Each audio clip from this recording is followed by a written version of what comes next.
O ano de 1396 testemunhou um dos episódios mais comoventes e politicamente significativos da diplomacia medieval europeia, quando uma menina de apenas 6 anos de idade se tornou peça central de uma das alianças políticas mais ambiciosas de sua época. Isabel de Valois, filha do poderoso rei francês Carlos VI, encontrava-se no centro de negociações complexas que determinariam não apenas seu destino pessoal, mas também o futuro das relações entre França e Inglaterra durante um dos períodos mais turbulentos da Guerra dos 100 Anos. O que se desenrolaria nos meses seguintes não seria apenas um casamento real, mas uma demonstração cruel de como crianças inocentes eram sacrificadas no altar da ambição política e dos cálculos estratégicos que governavam a Europa medieval. Não se esqueça de se inscrever no nosso canal e dar um like neste vídeo se você está curtindo esta tocante história sobre diplomacia medieval e os custos humanos dos casamentos políticos. A situação política que levou ao casamento forçado entre Isabel e Ricardo II havia se desenvolvido através de décadas de conflito sangrento e negociações diplomáticas fracassadas que haviam deixado tanto a França quanto a Inglaterra exaustas pelas demandas militares, financeiras de uma guerra que parecia não ter fim.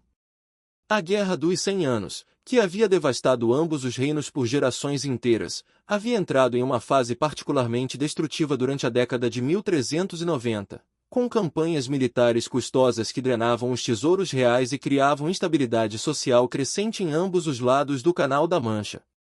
Os custos humanos e econômicos deste conflito prolongado haviam se tornado praticamente insustentáveis, criando pressões irresistíveis por alguma forma de resolução diplomática que pudesse trazer pelo menos uma trégua temporária às hostilidades devastadoras. Ricardo II da Inglaterra, agora um homem de quase 30 anos que havia governado desde a infância, enfrentava desafios políticos internos crescentes que tornavam uma aliança com a França não apenas diplomaticamente atrativa, mas praticamente essencial para a sobrevivência de seu regime político. Sua primeira esposa, Ana da Boêmia, havia morrido tragicamente em 1394, deixando-o sem herdeiros diretos e criando uma crise sucessória potencial que seus inimigos políticos domésticos poderiam facilmente explorar para desafiar sua autoridade. O rei inglês havia desenvolvido uma reputação controversa de governante autocrata e culturalmente refinado, mas politicamente isolado de muitos setores da sociedade inglesa, cujas políticas domésticas inovadoras mas impopulares haviam alienado sistematicamente muitos dos nobres mais poderosos e territorialmente ricos do reino que tradicionalmente forneciam o suporte militar e financeiro absolutamente essencial para qualquer monarca medieval que esperasse manter sua autoridade efetivamente. A corte francesa, funcionando sob a liderança cada vez mais questionável do rei Carlos VI, estava passando por suas próprias crises políticas devastadoras e episódios de instabilidade dinástica que complicavam enormemente qualquer tentativa coordenada de formulação de política externa coerente e consistente. Carlos VI havia começado a demonstrar sinais perturbadores dos episódios recorrentes de insanidade mental severa que eventualmente o tornariam conhecido pela posteridade como Carlos, o Louco, criando um vácuo de liderança perigoso e politicamente desestabilizador que permitia que facções nobres competitivas e mutuamente hostis lutassem impiedosamente pelo controle efetivo da política real e dos recursos do Estado. Os duques de Borgonha e Orleans, respectivamente tio e irmão do rei mentalmente incapacitado, estavam engajados em uma rivalidade política brutal e cada vez mais violenta que ameaçava seriamente mergulhar toda a França em guerra civil aberta e devastadora, fazendo com que uma trégua negociada com a Inglaterra tradicional inimiga parecesse uma necessidade estratégica absoluta para liberar recursos militares cruciais para uso em conflitos internos que se tornavam cada vez mais urgentes. Isabel de Valois havia nascido em 1389 em um mundo aristocrático onde sua identidade pessoal e individual e seu futuro como ser humano eram automaticamente e completamente secundários às necessidades políticas imperativas de sua dinastia real e às demandas estratégicas de seu reino. Como filha legítima do rei da França, ela havia sido criada desde o momento de seu nascimento com a compreensão cultural implícita mas absoluta de que seu casamento eventual seria determinado inteiramente por considerações de Estado e cálculos diplomáticos. Mas mesmo pelos padrões aparentemente insensíveis da sociedade medieval, a idade extremamente jovem em que ela foi formalmente prometida em casamento político era excepcional e genuinamente perturbadora para muitos observadores contemporâneos. A menina havia passado seus primeiros anos formativos de vida na corte francesa magnificamente decorada, completamente rodeada pelo luxo material e refinamento cultural que caracterizavam inevitavelmente a vida diária da mais alta nobreza europeia, mas também sistematicamente isolada das realidades políticas brutais e dos cálculos estratégicos implacáveis que determinariam completamente seu destino pessoal muito antes de ela ser cronologicamente velha o suficiente para compreender sequer as implicações mais básicas dessas decisões que afetariam toda a sua vida futura. As negociações matrimoniais extraordinariamente complexas que eventualmente levariam diretamente ao casamento politicamente forçado de Isabel haviam sido conduzidas secretamente através de canais diplomáticos extremamente discretos durante vários meses intensivos, antes de serem finalmente tornadas conhecimento público, refletindo cuidadosamente a natureza politicamente sensível e potencialmente controversa da proposta aliança radical entre dois reinos que haviam sido inimigos mortais por gerações. Os embaixadores experientes franceses e ingleses, cada grupo representando os interesses mais vitais de seus respectivos soberanos, haviam se encontrado clandestinamente em várias cidades cuidadosamente selecionadas e diplomaticamente neutras localizadas estrategicamente ao longo da fronteira geograficamente complexa entre os dois reinos historicamente hostis, discutindo meticulosamente não apenas os termos matrimoniais específicos e detalhados do casamento proposto, mas também analisando cuidadosamente as implicações políticas, militares e econômicas muito mais amplas de uma trégua diplomática que poderia muito bem alterar fundamentalmente e permanentemente o equilíbrio de poder estabelecido na Europa ocidental medieval. Estas discussões diplomáticas altamente técnicas e politicamente carregadas haviam sido significativamente complicadas pelas realidades práticas inevitáveis da diferença de idade dramaticamente desproporcionada entre os noivos propostos, com Ricardo sendo um homem adulto completamente maduro de experiência política e militar considerável, enquanto Isabel permanecia uma criança de 6 anos que ainda não havia sequer completado os estágios mais básicos de sua educação fundamental e que, obviamente, não possuía qualquer compreensão real das implicações ou responsabilidades que acompanhariam sua posição como rainha de um reino estrangeiro. Os diplomatas franceses, ansiosos para garantir uma aliança que poderia proporcionar alívio crucial das pressões militares inglesas, argumentaram persistentemente que a juventude extrema de Isabel na verdade representava uma vantagem estratégica, pois garantiria que ela seria completamente moldada pela cultura inglesa e desenvolveria lealdade genuínas aos interesses ingleses que persistiriam muito além de qualquer acordo diplomático temporário. A questão moral e prática da idade de Isabel havia sido reconhecida como um ponto de controvérsia significativa e preocupação ética genuína mesmo durante as fases mais iniciais das negociações preliminares, pois muitos conselheiros experientes e moralmente sensíveis em ambas as cortes expressaram desconforto pessoal considerável com a perspectiva eticamente questionável de forçar uma aliança matrimonial sobre uma criança tão extraordinariamente jovem que obviamente não tinha capacidade de compreender ou consentir com as implicações de tal compromisso.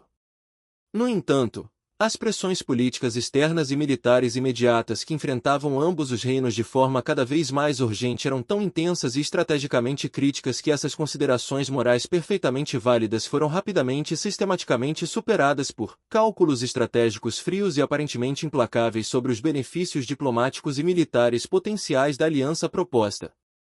Os diplomatas franceses, operando sob instruções diretas da corte real, argumentaram persuasivamente que o casamento extremamente precoce de Isabel garantiria definitivamente a lealdade duradoura da Inglaterra à aliança proposta, criando vínculos familiares e dinásticos que seriam praticamente impossíveis de romper mesmo se as circunstâncias políticas mudassem dramaticamente no futuro.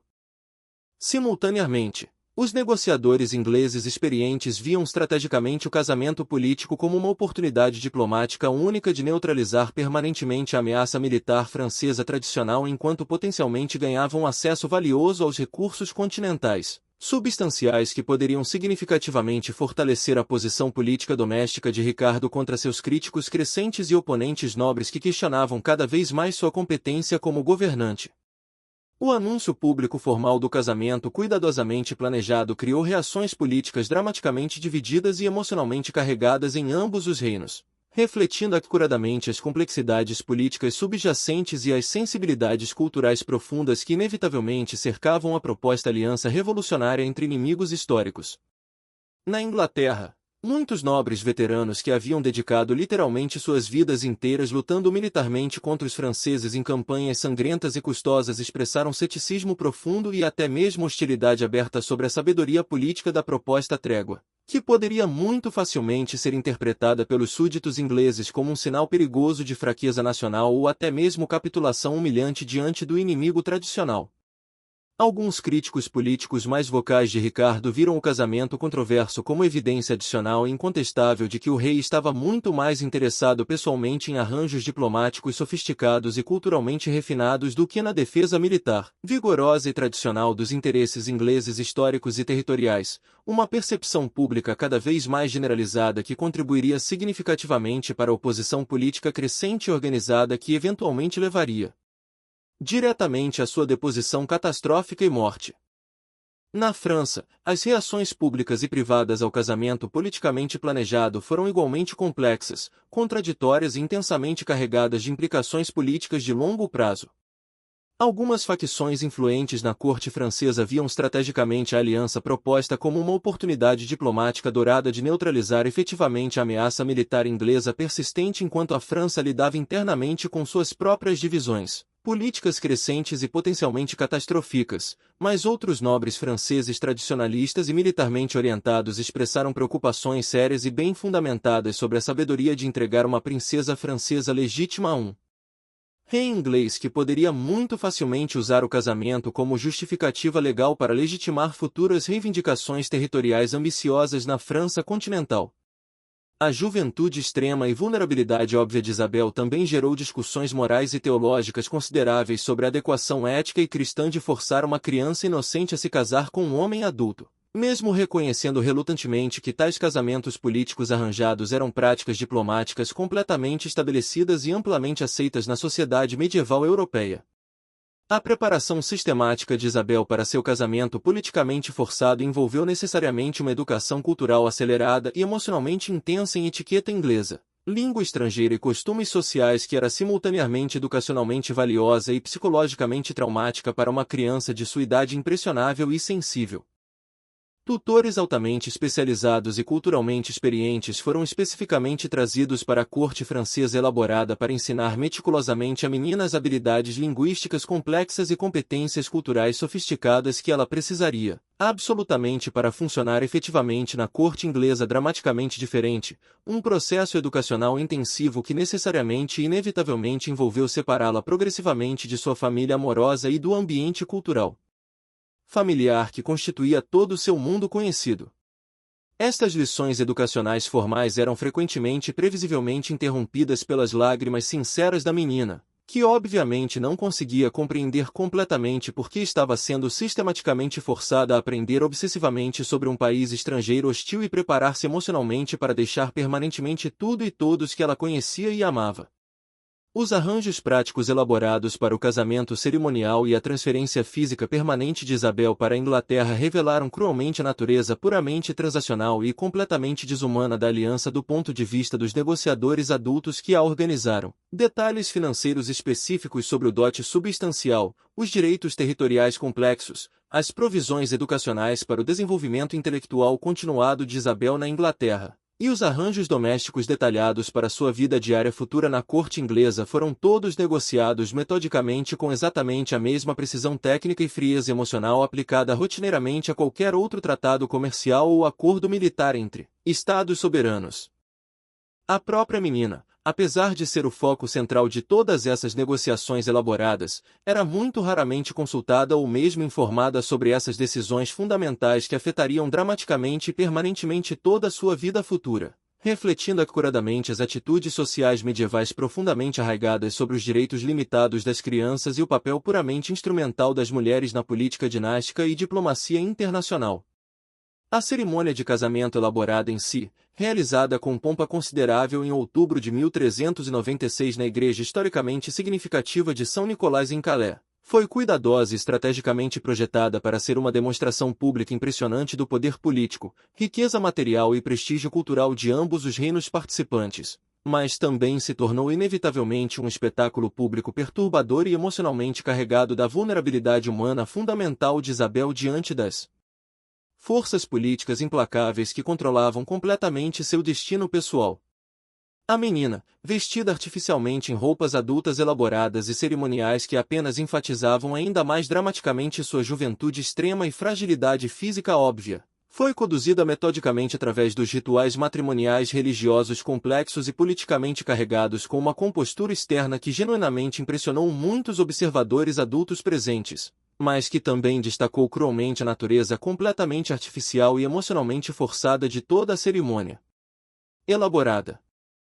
Relatos históricos contemporâneos detalhados mencionam especificamente e repetidamente que Isabel chorou visivelmente durante várias partes emocionalmente intensas da cerimônia matrimonial prolongada. Lágrimas sinceras que foram diplomaticamente interpretadas por alguns observadores politicamente sensíveis como manifestações apropriadas de emoção natural para uma jovem noiva em sua cerimônia de casamento, mas que muito mais provavelmente refletiam sua ansiedade genuína, confusão emocional profunda e medo compreensível sobre o que estava realmente acontecendo com ela e o que seu futuro incerto poderia conter. Estas lágrimas de uma criança se tornariam símbolos históricos poderosos não apenas da crueldade inerente dos casamentos políticos forçados, mas também da vulnerabilidade fundamental de todos os indivíduos, especialmente crianças, diante das forças políticas e militares que dominavam a sociedade medieval. A reação pessoal de Ricardo II ao seu casamento politicamente arranjado com uma criança foi simultaneamente e publicamente calculada para benefício político máximo e privatele complexa em termos emocionais e psicológicos.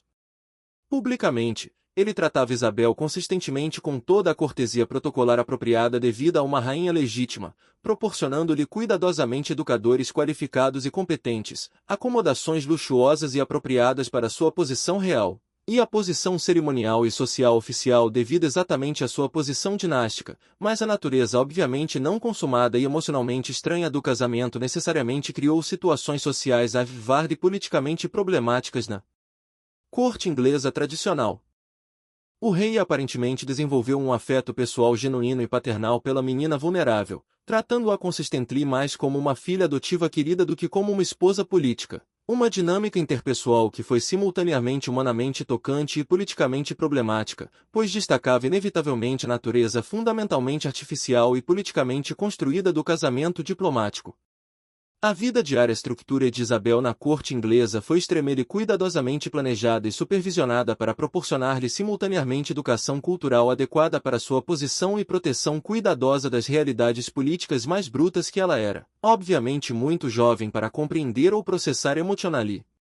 Ela continuou conscienciosamente seus estudos acadêmicos em francês e latim while também gradualmente aprendendo inglês através de tutores especializados, e foi sistematicamente introduzida às complexidades sociais da vida da corte inglesa através de atividades culturais e sociais carefully selected como apropriadas para sua idade e posição. No entanto, sua posição social única e um precedente como rainha criança criou inevitavelmente situações sociais genuinamente desconfortáveis e protocolos confusiam, pois ela era simultaneamente uma das pessoas mais importantes e respeitadas de todo o reino e completamente dependente de adultos para literar-lhe todas as decisões sobre sua vida diária, educação e futuro. Os aspectos políticos e diplomáticos muito mais amplos do casamento controverso de Isabel se desenrolaram subsequente de maneiras que nem os diplomatas franceses nem os negociadores ingleses haviam conseguido antecipar completamente durante suas discussões plenas e cuidadosas. A aliança temporal que o casamento político havia sido especifically designed semente provou ser diplomaticamente menos durável e politically less stable do que todos os participantes haviam originário esperado e planejado, em parte significativa porque as crises políticas internas sérias em ambos os reinos continuaram a se desenvolver independentemente e sem regard para as relações diplomáticas externas estabelecidas através do casamento arranjado. Na Inglaterra particular, a oposição política crescente e bem organizada a Ricardo II eventuale levou inevitavelmente à sua deposição catastrófica em 1399, criando uma situação diplomática onde Isabel, ainda uma criança dependente, se encontrou sudenes viúva e politicamente vulnerável em um país que Technically não era mais oficialmente aliado de sua terra natal francesa. A deposição política dramática de Ricardo II pelo ambicioso Henry Bolingbroke, que successfully estabeleceu himself como Henry IV através de força militar e política maneuvering, colocou Isabel em uma posição particular e precária e diplomaticamente complexa, pois seu casamento político havia sido especifically e carefully projetado para semente uma aliança francesa que o novo rei inglês não tinha qualquer interesse político em manter ou honor. A menina, agora com aproximadamente 10 anos de idade Sliguel mais avária das complexidades políticas Surrodinhar, se encontrou inevitavelmente no center de negociações diplomáticas extremely complex sobre seu futuro status e residence. With both French English negotiators treating her consistently more as a diplomatica set valuable do que como um human being individual com her próprias emotional needs, personal feelings, e legitimate concerns sobre her future welfare e happiness. Eventuale, após years de diplomatique um certainte political maneuvering complex, arrangements foram carefully made para her return à France, mas the process took vários anos extended e involved considerável um certainte persistente sobre her legal status, future inheritance rights, e long-term prospects para marriage e personal happiness.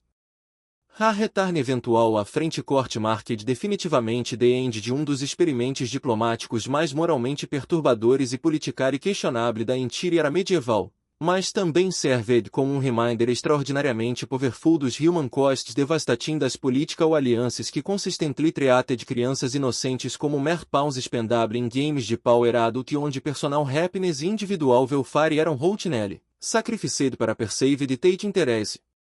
Diplomatica de vantagens temporárias.